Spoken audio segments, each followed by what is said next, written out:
Bonjour tout le monde, soyez les bienvenus aujourd'hui à notre petite interview que je mène dans le cadre de notre série CESI Talks qui s'inscrit dans le projet général WIPI 24 et qui devrait servir, c'est ce qu'on espère au moins, à sensibiliser les citoyennes et les citoyens aux élections européennes qui se tiendront très bientôt. Et je souhaite la bienvenue aujourd'hui à Pierre Favre, secrétaire général de la Confédération syndicale de l'éducation nationale, la CSEN, ancien maître ou directeur d'école. Cher Pierre, je te souhaite la bienvenue.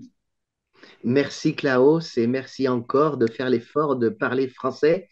C'est un exemple parmi d'autres qui prouve ton attachement à notre communauté de destin qu'est l'Europe. Et si nous siégeons à la saisie à l'Axen, c'est vraiment avec enthousiasme et conviction.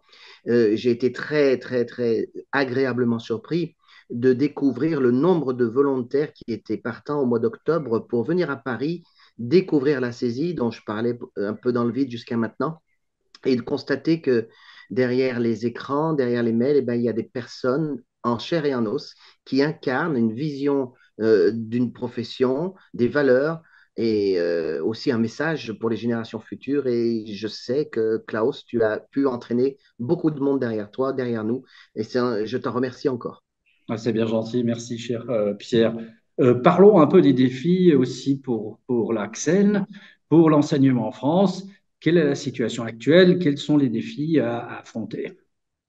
Je souhaite sortir du débat franco-français des moyens qui existe, qui est transversal et que d'autres que moi pourront décrire peut-être mieux, pour aller vers quelque chose qui est plus spécifique à l'ACSEN, à la Confédération syndicale de l'éducation nationale. Notre inquiétude, notre projet, notre programme, il est de restaurer l'image, le prestige du métier d'enseignant. D'après nos retours terrain, d'après l'analyse que nous faisons, les enseignants français sont victimes de ce qu'ils ont quelque part créé eux-mêmes au cours des années, qui consistait à réclamer toujours davantage de consignes, davantage de programmes, davantage de décrets, davantage de sécurité finalement, et que chemin faisant, ils en ont oublié ce qui faisait l'autorité du métier, la force du métier, c'est cette incarnation des valeurs d'une culture que nous transmettons de façon charnelle au quotidien et que cette perte d'autorité qui a accompagné ce gain en sécurité, nous le payons aujourd'hui au prix fort avec une profession qui s'est paupérisée, les Français regardent avec effarement les tableaux comparatifs en Europe sur les salaires moyens, même si tout n'est toujours pas comparable d'un pays à l'autre. On sait bien comment parfois on peut être davantage rémunéré, mais davantage prélevé. On a, cela dit, en France, une smicardisation. Alors, pour les étrangers, c'est un néologisme. Ça fait référence au SMIC, qui est un totem français, une vache sacrée en France qui est le salaire minimum. Pour une majorité de Français, le SMIC, on ne doit pas y toucher, c'est une garantie de ne pas tomber dans la misère.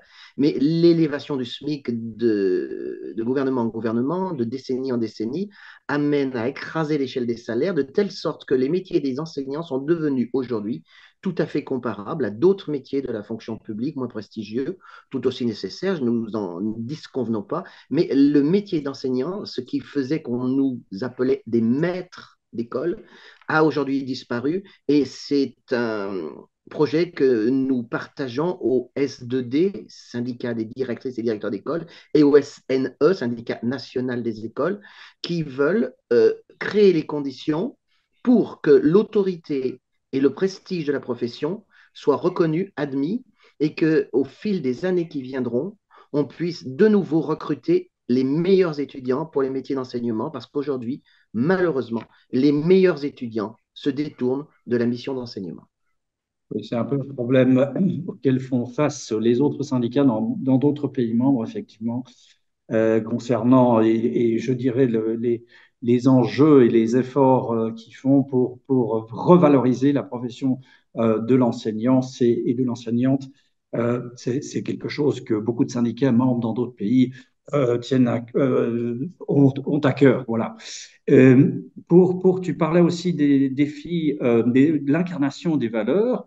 L'Axen est membre de la CESI. Quelle importance relève pour toi la coopération syndicale, je dirais, transfrontalière et la participation de l'Axen au sein de la CESI? Alors, la construction européenne, qui a commencé au lendemain de la Seconde Guerre mondiale, a développé des programmes d'échange d'étudiants euh, et ces échanges, cette habitude qui est prise désormais et bien installée de brasser nos jeunes étudiants, ont amené chaque nation à se rendre compte de ce qui était commun à tous nos peuples, ce capital culturel, ces racines communes, alors qu'on peut, selon les traditions historiques, évaluer comme des racines judéo-chrétiennes, comme des racines gréco-romaines, toutes ces valeurs qui ont amené l'émergence de la démocratie, de la séparation des pouvoirs, et surtout de la culture qui porte ces choses-là, se sont construites progressivement au fil du temps.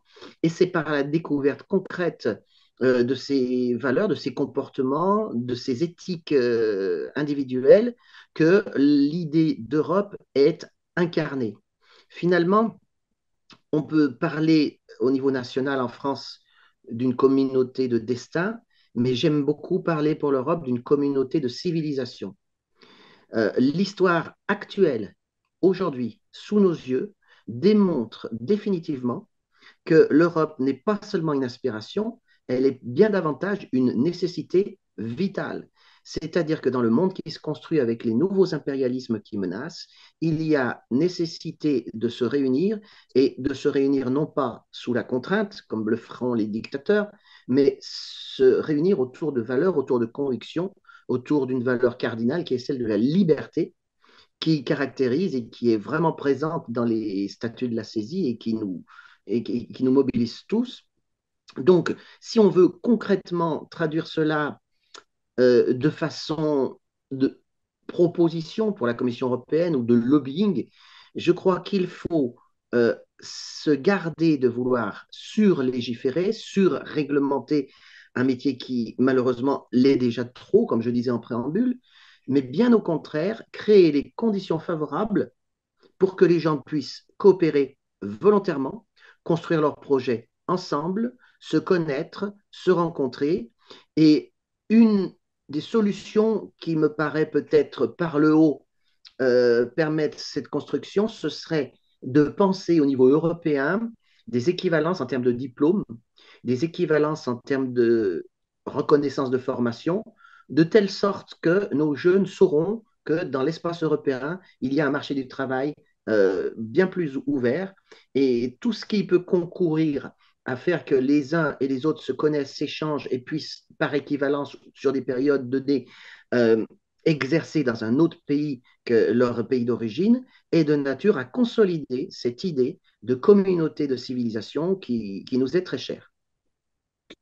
Cher Pierre, tu l'as mentionné, l'Europe une vision, l'Europe un espoir, l'Europe un rêve, l'Europe en fin de compte une nécessité. Que dis-tu aux citoyens, aux citoyennes qui ont vu des élections qui ont lieu en juin, dans quelques mois? Alors, mon message est très simple et il va commencer par une anecdote. J'étais devant mon poste de télévision il y a quelques jours de cela, devant une émission française qui se proposait de revisiter l'école en France à différentes époques, en 1880, puis 1930, puis 1950 et enfin 1980. Lors de cette émission, les réalisateurs ont mis en scène des véritables professeurs de 2024, habillés à l'époque. Ils ont étudié, ils ont préparé, ils ont un peu scénarisé les façons de faire la classe. Et les élèves de 2024, habillés aussi comme à l'époque, faisaient part ensuite, face caméra, aux émotions et aux choses qui les avaient choqués. Alors, outre le fait que l'émission était bien faite en ce sens qu'il y avait dans le passé des choses qui étaient très appréciés, qui auraient mérité d'être conservés, et d'autres en revanche qui étaient regardés avec beaucoup de curiosité et d'inquiétude. Mais il y avait une chose qui a été marquante, je pense, pour tous les téléspectateurs de France, et ils sont nombreux, c'est celle-ci. Lorsque les jeunes élèves, adolescents de 12, 13, 14 ans, ont découvert les cartes d'Europe de 1980 avec les frontières, avec les monnaies, etc. Pour eux, il était d'une absurdité incongrue de se passer de l'euro, de se passer de la liberté de circulation, et ils regardaient ça comme une barbarie sans nom. Quand on sait qu'il y a quelques années encore à peine, l'idée même d'une monnaie unique faisait polémique, l'idée même de libre-échange était regardée comme quelque chose qui avait davantage d'inconvénients que d'avantages, pour les jeunes générations, sans qu'il y ait le moindre discours à prononcer, ces choses-là étaient aussi naturelles que de se lever le matin pour aller au travail ou d'élever ses enfants ou d'ouvrir un livre ou de regarder une émission à l'étranger. Le fait que cette Europe est aujourd'hui vécue comme une réalité par nos jeunes générations est la plus grande et la meilleure des nouvelles de 2024. Elle est apparue de façon subreptice, au hasard d'une émission qui n'avait peut-être pas cette prétention, mais qui montre combien finalement le projet européen des pères fondateurs de Schuman a tellement bien réussi qu'aujourd'hui, il ne viendrait à l'idée de personne de faire marche arrière. Donc, s'il y a un message à faire passer aux travailleurs que nous représentons et qui sont électeurs, c'est de leur dire que, quelles que soient les difficultés qu'ils rencontrent, les solutions ne pourront jamais être dans les mains de gens qui vous expliquent que tout est très simple, qui vous expliquent qu'il y a des boucs émissaires. Pour certains, ce sera le patron, voyez mon regard. Pour d'autres, ce sera l'étranger. Tous ces populismes qui sont financés par la Russie, on le sait. C'est connu, l'information circule. La difficulté des citoyens, c'est que face à ce mur d'information, il leur faut une solide culture et beaucoup de recul pour arriver à filtrer et la trier et voir ce qui est d'une source fiable. Et cela, rien ne vaut que la fréquentation assidue de nos concitoyens, la rencontre réelle. J'ai un souvenir ému de mes échanges avec les Allemands d'ex-RDA qui m'expliquaient comment ils avaient souffert sous le communisme. Et ces gens en parlaient encore la larme à l'œil. Donc il faut avoir rencontré, il faut avoir vu, il faut avoir partagé pour pouvoir faire le tri dans ces informations et convenir définitivement que quel que soit le vote que vous émettrez, il doit être un vote pour une construction européenne, pour une solidarité des peuples et pour une union qui soit le plus solide et la plus fraternelle possible. Merci pour ce beau message, Pierre. J'espère que beaucoup de gens l'écouteront. Et je te souhaite toutes les meilleures salutations à toi et à la France et bien sûr à l'Accent. Dankeschön, bis bald, Bis Klaus. dann. Tschüss, lieber Pierre. Tschüss.